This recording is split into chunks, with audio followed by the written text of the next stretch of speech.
health gets so bad is postpartum psychosis. And I don't ever want to get to that point, because that's when you really need to seek help. Because that's Can I catch a break? Give a pretty brown girl her space. You can keep your bitter. I'ma make a better way. Hey, hey. Already got the world on me. Give a pretty brown girl her space. Hey there, beautiful people out there. Chris here once again. Hope you guys are doing well and staying safe. So as you guys can see from the title, we're going to be talking about something a little serious, something that I've been going through a little bit, but we're gonna have a real honest conversation about it. So we're just gonna hop right into it. So without any further ado, let's get it. So I hope you guys don't mind me being on camera with no makeup on. It is just one of those days. It's gloomy, it's cold today in Texas, and I just didn't feel like putting on makeup today, but I will have some makeup videos because a lot of you guys said you guys wanted to see more makeup videos, and I told you guys that I wanted to do some like bridal makeup tutorials, you know, testing out how to do my own makeup for my wedding and all that. So those are coming. All right, so yes, as you guys can see from the title, we're going to talk about postpartum depression. So that's something I have been experiencing and going through for the second time, which we'll talk about. Just one of those things where like I just couldn't fake the funk anymore, because like, you know, when it comes to social media and real life, you know, there's a lot of people who suppress their feelings, or they try to put on a front as if nothing's wrong and all that, because they don't want to like dump their problems on people. They don't want to feel like a burden. Child, suffering in silence is just not cute anymore, okay? I think I've done that way too much in my life, to the point where I did more suffering than healing. And when it comes to suffering, I don't want to suffer anymore. You know what I'm saying? Like I rebuke that in the name of Jesus. Like, who wants to suffer because we don't want to be honest about how we feel? So what is postpartum depression? Postpartum depression is depression that comes after childbirth. Now I know when you hear that, you think, oh, okay, it occurs after, like right after you have a baby, like during that newborn phase, because I feel like the newborn phase is one of the hardest seasons and phases that moms can go through.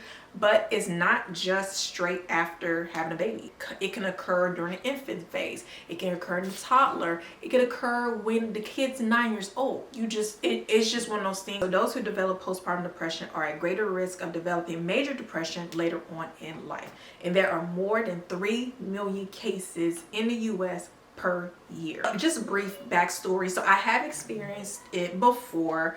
I had it with Maddie, and it was the worst feeling ever. It was a combination of things, because I was a new wife, I was a new mom, so I was adjusting to this new life that was happening for me. Also, I got on birth control, which never again. Okay, I told y'all, if y'all want to hear that story, let me know and I can talk about it, because it was horrible.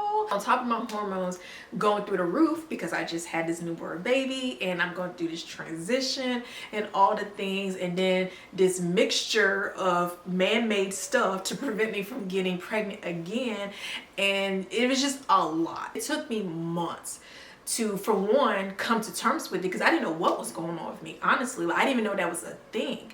I had no idea that was a thing. But then once I started looking up like symptoms, like I wasn't suicidal or anything, like I wasn't like that deep in depression, but I was just like, what? I was just wondering like what was going on with me. So that was a bad time, because not only was I doing my best to take care of my new baby, and I loved her so much, and I still do, and you know, trying to be a good wife to my husband and all the things, it was like internally I was struggling. And so now fast forward, so I noticed that it was starting to like come back a little bit. Once I noticed that I stopped really doing the things that I enjoy doing, like leaving the house, going out to do stuff, because you guys know I started my Black Alone the Border series, so I kind of like stopped doing that a little bit. I was still going out to eat, you know, I love me some Mexican food, but I wasn't like really, the passion just wasn't there anymore. So once I noticed that, I stopped doing the things that I like doing, like going out the house, get my hair done, doing my hair, gonna get my nails done, all the things. That's when I started noticing, okay, why am I like this now all of a sudden? And then this year, you know, it's new year, new vibe, new energy, all the things. You're excited for new year. Done did my vision board and everything, but I still was feeling like low for some reason. You know, I was still doing videos, still doing reels, still doing TikToks and all that, but then it's like internally I was just struggling. Like I was just like, wow, like what is going on? And so it just got to a point where like I just stopped scrolling. I stopped like watching a lot of like mommy content, stuff like that, because it just felt like I was the only one with a new baby, mama 3, trying to adjust to this new mama 3 life.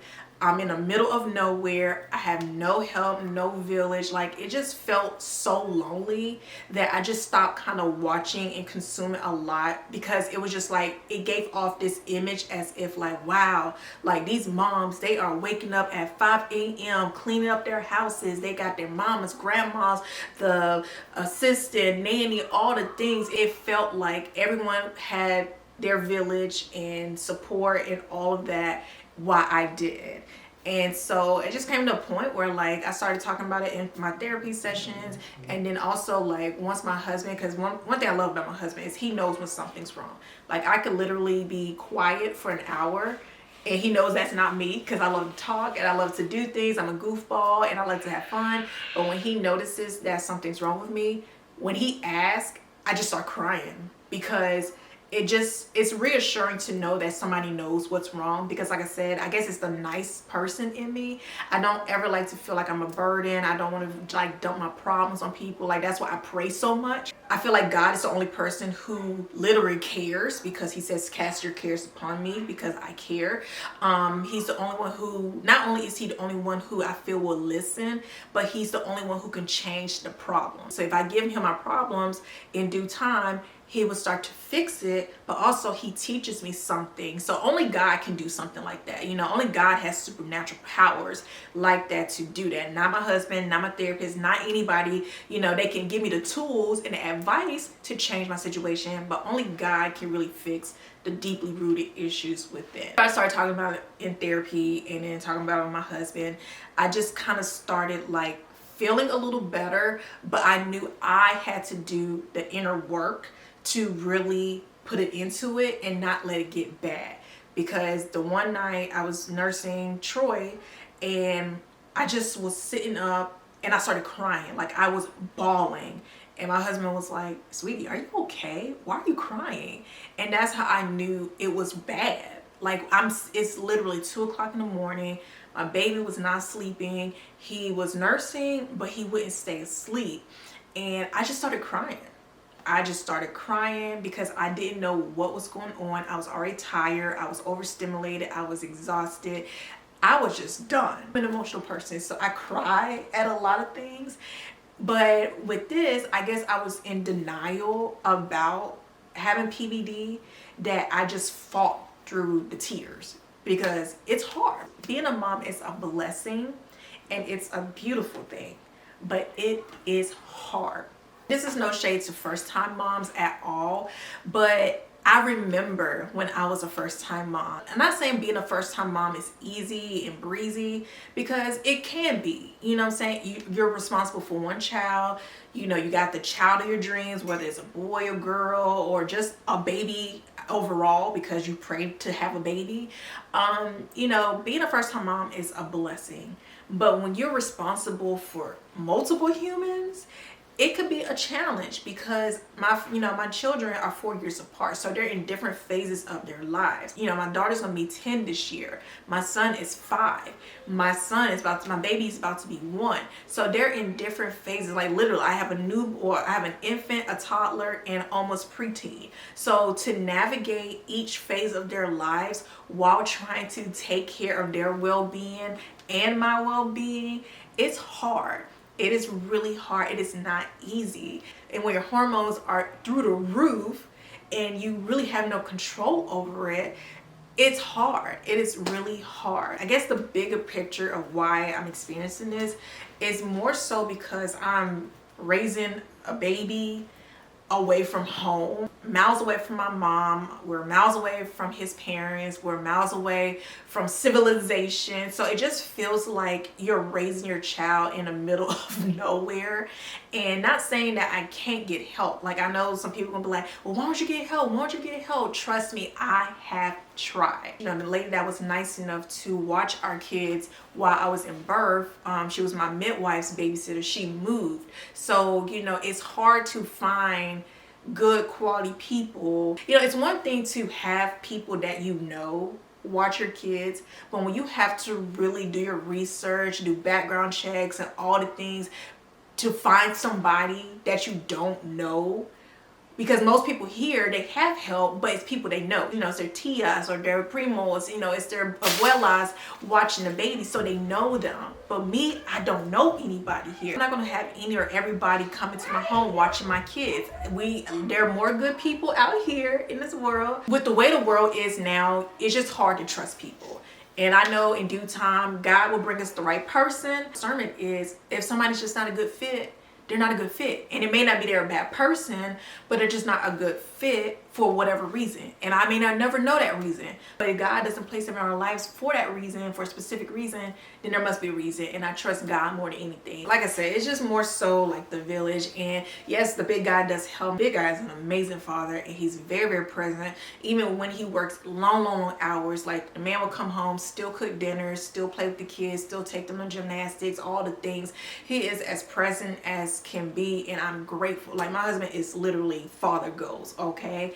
But when it comes to a baby, the dad doesn't have what the babies want. So they're going to cling more to mommy because we got what they want. And plus, they were inside of us for so long that that's just where they find comfort at. Troy is a unique baby because he loves both of us. Like, yes, he clings to me more just because I got what he wants, but he loves daddy too. He'll go to daddy. He'll stay with daddy. He's getting better now. Before, oh no. He'd be like, who is this man? Nah, I don't know this man. Like, he'll look at daddy like, who is this man?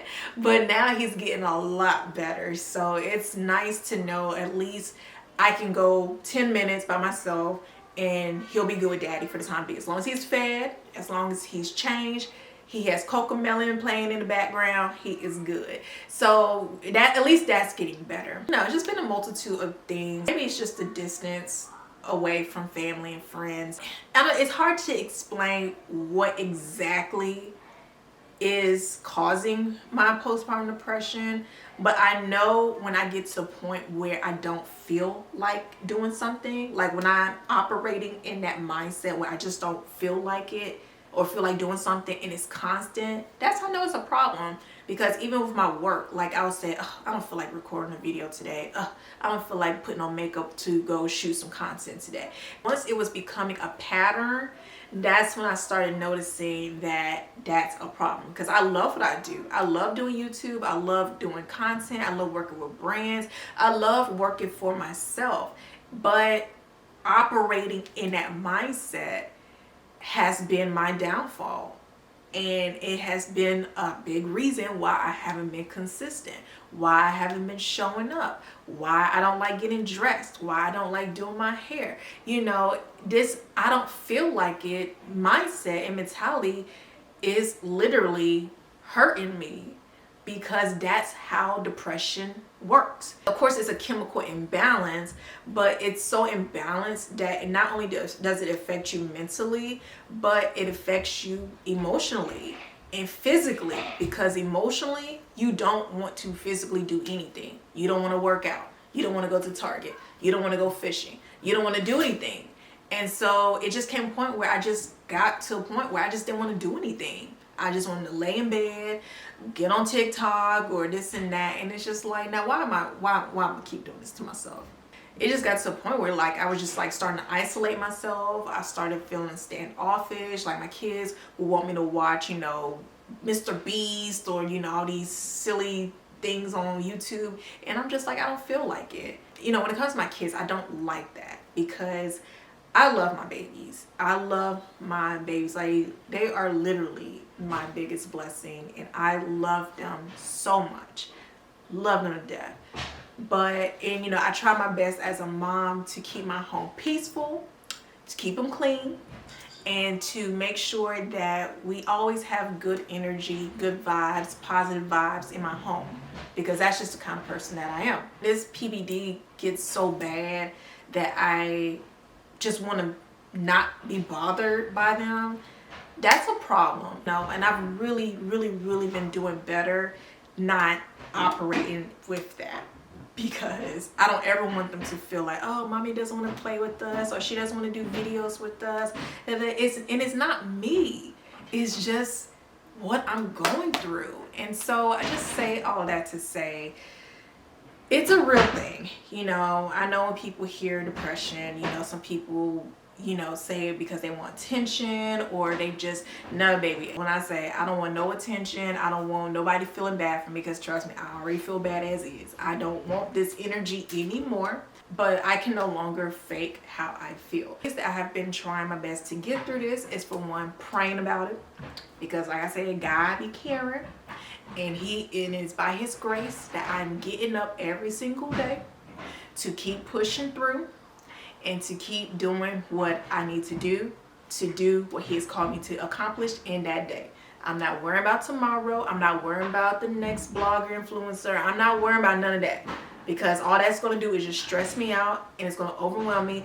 And I'm planning the wedding of my dreams. Planning a wedding is not only overwhelming, but it can add up a little bit. So we have a lot that we're trying to do. Outside things is just the last priority at the moment, until I can get this together, okay? But all in all, it's literally by God's grace that I am pushing through. I mean, heavy on the Philippians 4:13. I can do all things through him who gives me the strength, you know, casting my anxieties, because not only is, you know, there's postpartum depression, but there's postpartum anxiety. If both get so bad, it's postpartum psychosis. And I don't ever want to get to that point, because that's when you really need to seek help, because that's bad. I mean, I don't know if you guys saw the story about the mom who was heavy on medication, that it literally psyched her out to the point where she killed her kids. Like, that's how bad it gets. And that's why I tell people, y'all need to check on your mommy friends, not just mommy friends with babies or toddlers, like even teenagers. Because I'm hearing these new teens, this new breed of teens, it's not for the weak. Anybody that is responsible for another human, you need to be checking on them. You need to be praying for them, because it is not easy. Can you imagine how hard it was for our parents to raise us with half of what they don't have nowadays? This is a new generation of parenting that we're talking about. We're not talking about gentle parenting, none of that, because we doing what works for our household. We are parenting the way that works in our household. As long as your kids are safe, they're healthy, they're thriving, they're prospering, to hell with the gentle parenting. To hell with titling parenting this and that. Like, we are out here trying to parent the best way that we can. That's it. But you gotta check on your parent friends, because it's real out here. It is real. They have access to things that we as millennials didn't have, but now it's like we're alert. Now we have the access. And so can you imagine what other access these new kids are having? Pray for your mom friends. Literally, by God's grace, I'm pushing through, and I pray I never get to that point, and I rebuke it in the name of Jesus. Hallelujah. Shut up and say, hey, I will not get to that point. I will not get to that point. That's why I'm working now hard to never get to that point where I have to get on medication, or, you know, no, we're not doing that. So yes, by God's grace, that's the number one thing. And then two, giving myself grace daily. Like, I am doing the best that I can. Even going through this, I can honestly say I am proud of how I'm handling it, because honestly be going through worse. You know what I'm saying? Like, I could be somewhere even more isolated, God forbid, not having the supportive husband that I have, or just things could be worse, but they're not, and I'm truly grateful for that. You know what I'm saying? And I just have to know my triggers. I just have to, when I do experience those low moments, I have to reassure to myself that it's going to be okay. It is just a moment. It's just temporary. Troubles don't last always. Because sometimes it's hard to motivate yourself. Like for me, I can easily motivate people. I can pray for people all day. I can motivate you. I can inspire you, because that's what makes my heart happy. And I always pray for people. Like, if you want me to pray for you, I got you. It's literally seeking God daily that I'm even pushing through the way that I am. Okay. And still being able to maintain my sanity, to still maintain my looks. Sometimes I look at my old videos and pictures, I'm like, oh my God, Chris, like, why did you get on camera looking like that? Why your wig looking like that? Why but I just realized I'm being myself, for one, and I just gotta give myself more grace. I have to give myself more grace, because I'm not like other parents. I really love my kids. Like, I don't want to say I'm in love with my kids, because that don't even sound right. But like, I truly love my kids. Like, you can ask my best friend, like, she was like, girl, you are mom goals. Like, I was telling her like how I know some people don't like traveling with their kids. Me, I love traveling with my kids. I would love to do more solo trips and like trips with my husband, but I love traveling with my kids because I want to give them life experiences that they will never forget.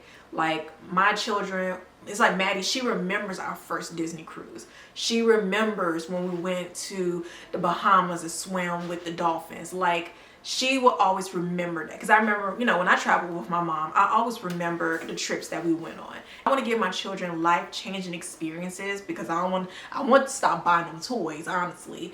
But I feel like, giving them experiences that they will not forget mean the world to me. Like, I want to take my kids to Paris. I want to take them to London. Once I get over the fear of flying over the ocean, I want to take them across the pond. I want to take them to Turks and Caicos. I want to take them to Hawaii. I want to give them life-changing experiences. And a lot of parents don't like traveling with their kids for whatever reason. But me, I love traveling with my kids. So, oh my God, my battery's dying. And also being honest about my feelings. Like I said, sharing how I honestly feel with my therapist, with my husband, and even sharing it online. Knowing that I'm not alone just makes me feel so much better. And it just goes to show you that I can do this. I am going to do this. I'm going to push through, and I'm going to get through this. But I think being honest with myself, not being in denial about having postpartum depression, and not being scared, because people don't want to admit this, and because you don't want people to think you crazy or something's wrong with you. Like, nothing's wrong with me. I just had a baby. In the middle of nowhere, raising our kids the best way that I can, and it's hard. It's just a different season for me, but I'm gonna get through this just like every other thing that I've been through in my life that should have taken me out, that could have taken me out, but it didn't. It's just another chapter of my testimony that I'm just overcoming, and I'm going to overcome it. That's why I'm sharing this, because I gotta hold myself accountable. Been documenting it, and sharing what's been working for me and how I'm healing and getting through this has really been giving me the hope and the push that I need. I hope it gives you the hope and push that you need if you are going through the same thing or have experienced this as well. So yeah, I think I've taught you guys head off enough. I hope this makes sense, because y'all know it's hard for me to articulate my thoughts sometimes. But yeah, that's just what I've been experiencing. I'm gonna bounce back. I'm gonna get better. This is just a transformative season that I'm going through as a mom of 3. Some people, it can last for years, but we don't want that. We don't want that. We want this to take its course, but we got to get through the process, because it is a process. Okay, but other than that, I'm doing well. I'm doing a lot better. Like I said, just getting out the house more, really being honest when I need help, or I need my housekeeper to come. Like, I have the help that I need, and it's just a matter of making sure that I ask for the help when I need it, because I need help. You know what I'm saying? I make sure I'm seeking God daily. making sure I'm going to my therapy sessions, making sure I'm asking my husband, you know, when I need help, or if something's wrong, just be honest and tell him, tell my kids, because you know they know when something's wrong with me too, and they're really gentle kids, and they just, them hugging me makes me feel a lot better. So we're gonna get through this. We're gonna get through this. Just taking it one day at a time. And yeah, so Fight PPD with me. That's a series that I have going on TikTok and Instagram, so make sure you follow me on there, and y'all send some prayers up because it's not easy, but we're gonna get through this. All right, so I hope you guys enjoy. I love you guys so much. If you are experiencing or you have, let me know down below. Talk about it in the comments so that way we can pray and touch and agree that we will get through this. And just know you're not alone. You got this. We got this, mama. All right, love you guys, and I'll see you guys in the next one. Bye.